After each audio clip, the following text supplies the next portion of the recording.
Lauren Booth is a UK citizen who converted to Islam after traveling through the Middle East and finding faith in a mosque in Iran. She has been living in Turkey, and her newest book has been published in Turkish just recently.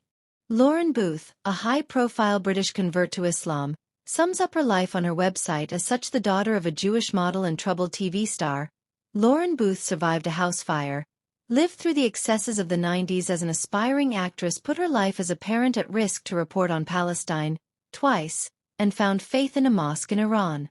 Booth talked to Turkey's Anadolu agency about converting to Islam, noting that her lineage is no longer simply that of a British person but that she very much feels part of the Islamic tradition.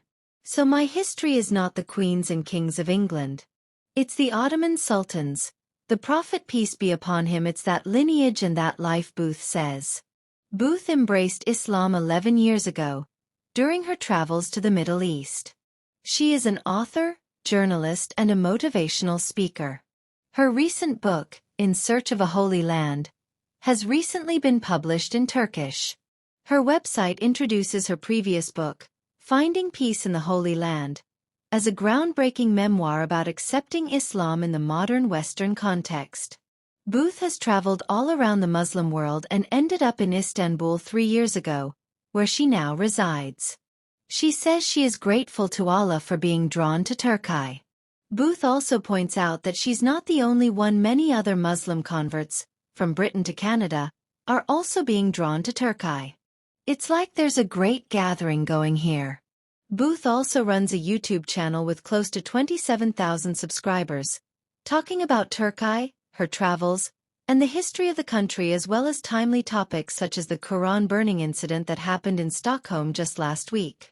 The more that I found myself going to these big great mosques, the more I realized that as a Western person, my idea of the Ottoman Empire, of who the Turks were, was so jaded by Orientalism. I had to start again, she said. She has already covered the Süleymaniye Mosque, and the neighborhoods of Kuzgunk and Üsküdar, the hidden gem, the Holy Land of Istanbul. Booth praises the emphasis placed on family life in Istanbul, observing that families with children are out and about. What I love about the many things in Istanbul is it's all about families. Lauren Booth has given up alcohol and pork, prays 5 times a day, and has not ruled out wearing a burqa in the future, she told the Mail on Sunday newspaper. The first foreign language edition of Booth's new book has been published in Turkish. Booth calls it a really dynamic travel adventure about a spirit seeking truth. This is my story from cradle to celebrity to going to Palestine to activism. A story of the modern times, of how we get lost and how do we find the light. That's what this book is about, she suggested.